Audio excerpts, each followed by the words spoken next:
Okay, isang magandang araw mga kaps, mga kakarpentero.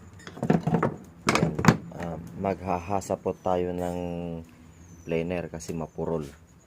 Sa mga kapareho kong mga karpentero,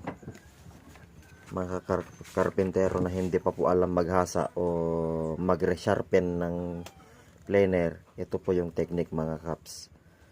Yan, gagamit tayo ng wrench, luluwagan natin yan at tatanggalin yung blade.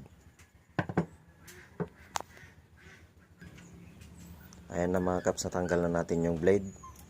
Luluwagan natin yung kwan nya, screw nya. Pero hindi po dapat basta-basta luwagan yan. Hindi mo pwedeng ipatong dyan tapos luwagan kasi matutupi tong guide. Yung holder ng blade, dapat gagamitin mo yung setter. Ganyan po siya guys, mga karpentero. Ilagay mo dyan, tapos luwagan mo siya para yung guide nya hindi siya papatong sa flat surface, para yung blade holder hindi po siya matutupi, para hindi po magbabago yung alignment niya guys.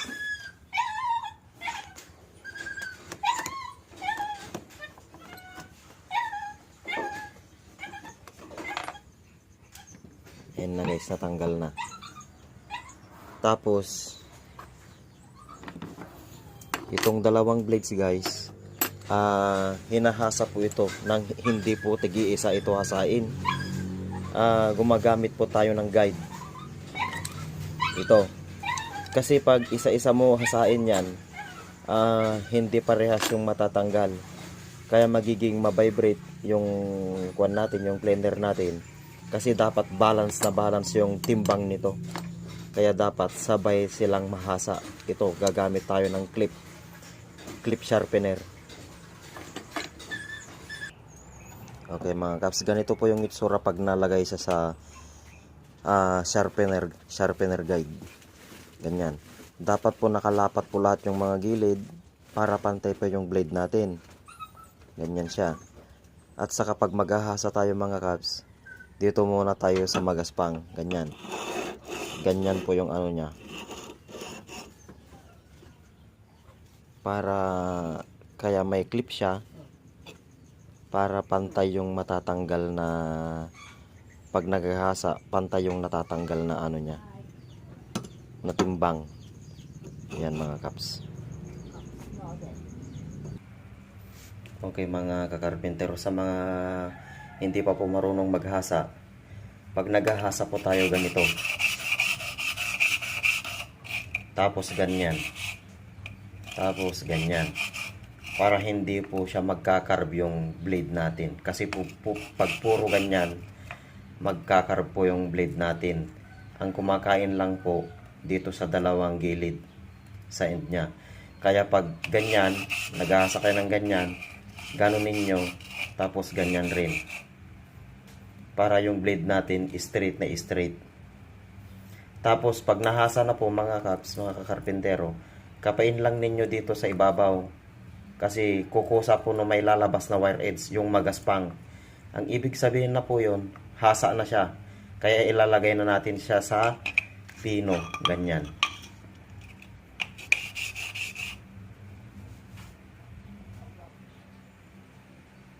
Okay mga kaps, yung wire edge po na sinasabi ko, tatanggalin po natin ganyan. Kahit tig-isa na lang po yan mga kaps, tanggalin lang yung wire edge nya. Ganyan lang po yung gagawin ninyo. Tapos pa-slide ganon. Sa pino na po tayo naghahasa, bali siya na po ang maglilinis sa blade natin, para matatanggal na po yung magaspang sa dulo ng blade natin.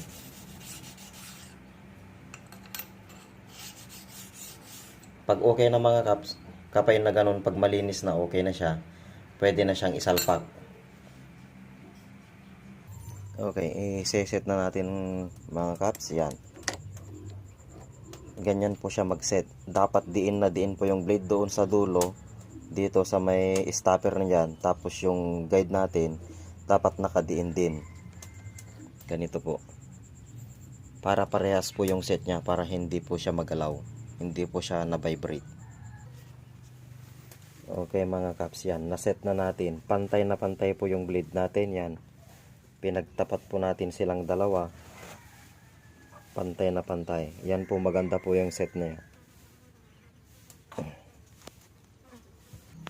Yan mga kaps, ibabalik na natin. Yan.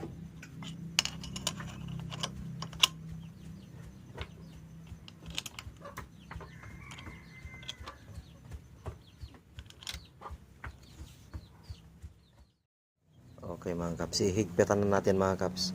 Ang paghigpit po ng ganito mga kaps, dapat naka-middle lang po yung higpit. Hindi naman pwedeng sobra yung higpit po mga kaps. Kasi mahirap na siyang anuhin, luwagan. Hindi naman po pwedeng maluwang kasi pag gumagana po yung planer natin habang ginagamit natin, luluwag yan, aangat yan.